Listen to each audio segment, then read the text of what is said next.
All right, Wade, what's the time for? It's time for me to mention that I don't know. The news! Yes! Woo! I don't know. Wade is iPhoning it into. Hey, Chad. Hey, dudes. What? Oh. What is happening this week at the Empire Market? Only one thing. What's that? Winning. Winning? That's right, bro. Winning. I'm a tiger-blooded warlock full of Adonis DNA. I win. I'm on a drug. It's called Day Shift Manager. Defeat is not an option. I'm a 747, bros. A Vatican assassin. I've got monster socks underneath my Batman shoes, and every day is spelled W-I-N-N-I-N-G. Oh, my God. All right, well, given all that, what's happening in the news? Well, the makers of the film Hoodwinked are suing Bob and Harvey Weinstein for hilarious reasons. The 60-page claim levels many charges against the duo, including hubris, incompetence, profligate spending, and contempt for contractual obligations. Wow, you can get sued for hubris? I'd better lawyer up. Anyway, the claim also charges that the Weinsteins routinely fell asleep during screenings, and worse.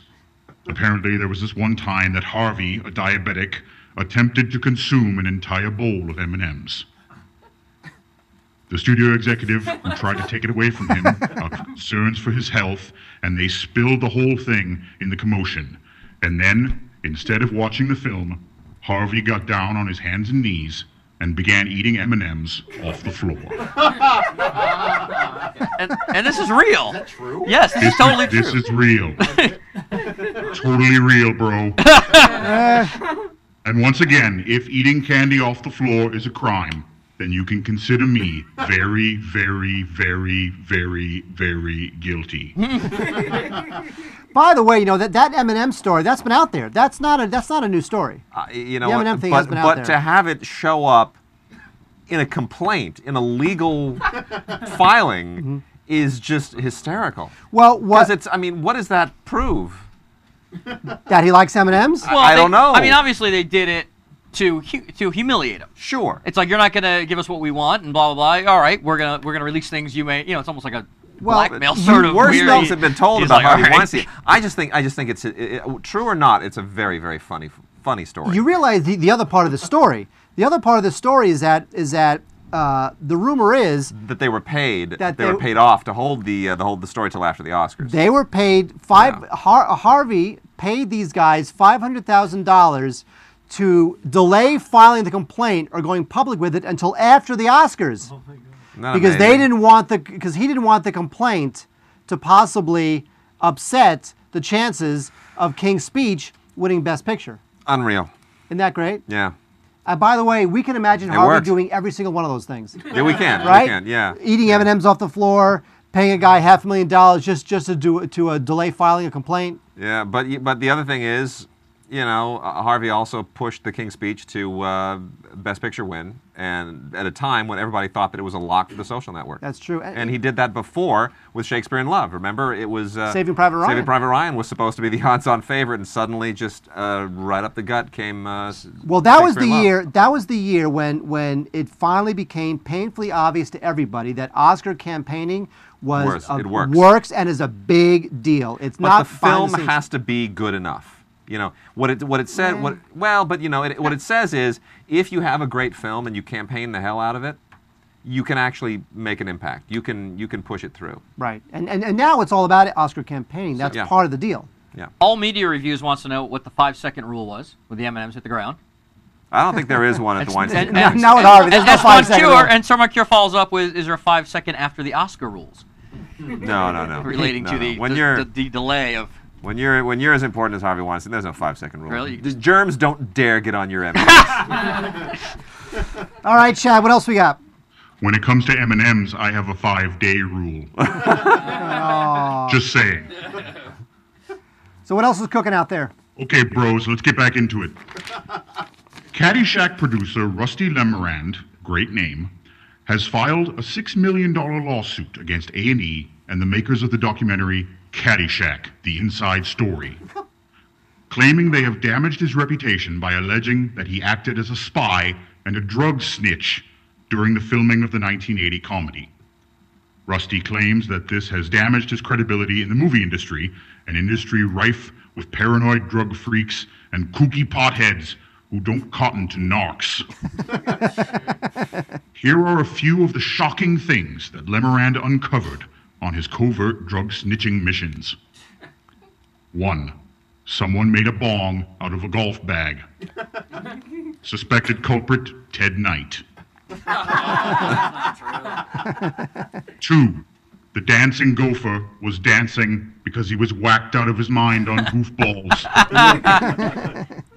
And lastly, irrefutable truth to the allegations that Rodney Dangerfield indeed did not get any respect. Oh, too soon. So too soon. I don't know what that meant.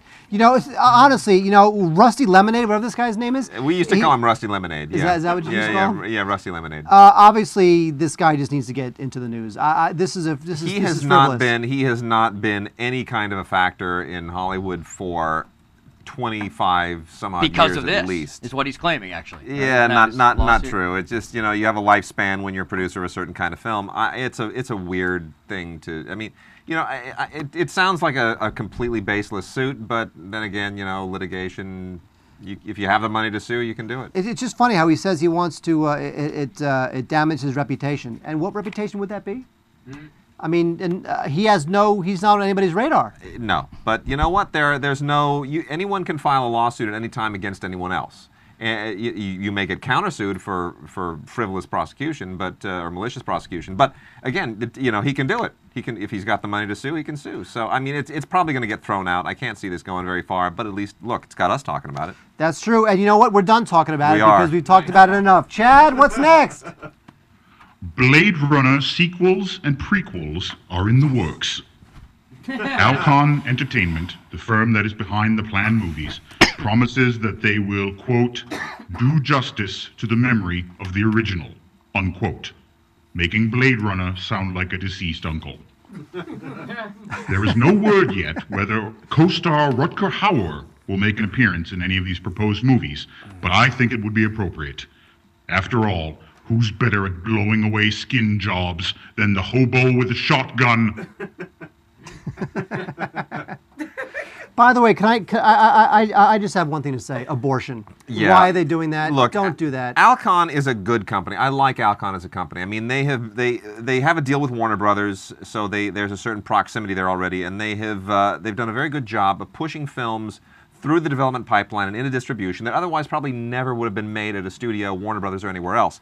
The Blind Side being the one that we pay the most attention to. Book of Eli, which I think we both had some affinity for. You know, so they're a good company, they're a smart company, but this is totally off the radar for them. I don't know what they're thinking. I don't know why this is even. This is very peculiar. It just seems like any director who would sign off on this is a director who, oddly enough, does not have respect for the original. No.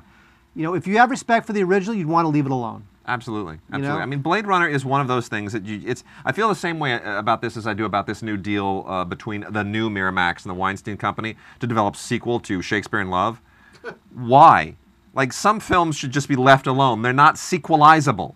And Blade Runner is one of those. No, but it's monetizable, and that's all they really care about. But it's monetizable, and that's the problem. Right. Yeah. Yeah. So I really hope that this Blade Runner thing does not happen. I just don't know who they're going to get to do it. I mean, they'll just be laughed at. Well, who's going to be in it? I mean, what's the story going to be? Where do you go with it? It doesn't make any sense. Look, it's like the Alien prequel. If Ridley Scott wants to make it, all right, I guess I'll see what he's got to offer. Yeah. But otherwise, what's it going to be, McGee? Zack Snyder? It's going to be terrible. I don't know where you go with it. I don't know how you even do something before. I don't know what you do as a prequel or a sequel to Blade Runner. It doesn't make any sense. And who's the audience for this? Well, look, it could be a science fiction thing directed by Michael Bay, and then it becomes Blade Runner. Look, you could have, and I'm not defending it, because God, I'm praying it doesn't happen. I'm not a religious man.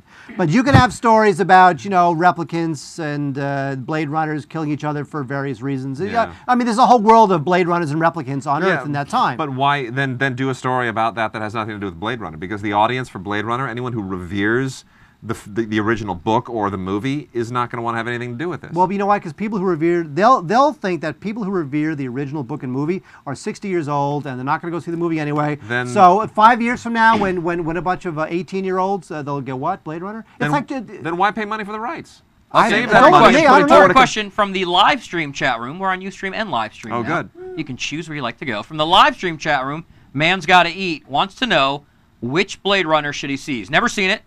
And he said there's like 1 million cuts of it. Director's which one? cut. Yeah, the which director's one cut Blu-ray. The director's cut on Blu-ray. Director cut Blu-ray is the Blade Runner to see. Yes. Okay. Always see the director's cut. The new art cut. Most of the time. Unless it's a Bertolucci film. Then you want to kind of stick with the original theatrical cut because when he went back and tinkered, he always screwed it up. Oh, too soon. Yeah. He's still alive. What about the Texas A&M Student Union cut? Oh, yeah, well, there. Exactly. There All right, so there you go. Blade Runner. Chad, let's hope it never happens. Please, whatever death rays you've got down there in the market, fire them up and make sure that it never happens. I'm on top of it, baby. All right, bro. That's all we got for news. Oh, wait, there's a breaking news. What? There's breaking news, even though I was told to say goodbye to Chad. And then do Charlie Sheen. That's not what it says at all. No. What? Star Wars? Oh, wait, Star Somebody's Wars. not looking at the script. All right. Where was it on the script? It's there. Where? Did you get the email? Chad, you got the email, right? I got all the emails. Yeah. Of course he's going to say that. Where does it say All Star right, Wars on the script? Star Wars 3D movies. Coming out. You don't know anything script. about this, Mark? This is breaking news to Mark. What's going on? There's Star Wars. Wade, do you know the Oh, the yeah. news? Yeah. All right, Wade, you tell us the news. It has been announced now that February 10th of next year will be the release of the first Star Wars in 3D. I'm writing this down. Yeah. But which one is it? Well, no, that's the question. Was it Chad? Yes.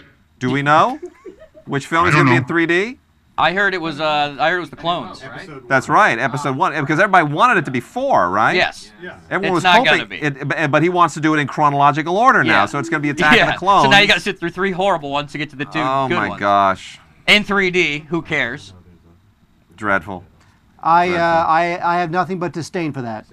Yeah, but the Return of the Jedi is no good. What's the point? But you know what? But you know what? Honestly, Maybe I'll finally find out who the Phantom hold Menace on, actually hold on. is. You are decent. This is what Star Wars does to people. there's a silver lining to this, which is that so many people hate Attack of the Clones so much that if they hate it even more in 3D, maybe by the time we get around to episode 4, he'll abandon the idea completely.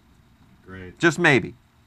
It could be. Could be. Because you know what? Because if there is a Star Wars film that you're going to crap all over with 3D and just ruin even more, make it episode So you're 1. hoping that he does the first. Take that first, especially the first one. Just that The film newer is so ones, which horrible. suck. 'Cause nobody It's liked so the horrible. film. No. Wreck it even more. But 3D Why will- not? 3D so will save basically, it. I'm going to spend Wreck it even more. $20 to see a new version of a film I didn't like in the first place. No, you're not. You're not. Huh? They're going to spend $100 million turning it into some 3D monstrosity. Chad, what do you and then think? no one's going to pay. Does Chad have a? Chad, what do you think about this? I think it's going to be awesome. I didn't realize. 3D coming at you. Coming at you like a crazy warlock. All right, Chad. Thank you, Chad Vader, everybody. See you later, babies.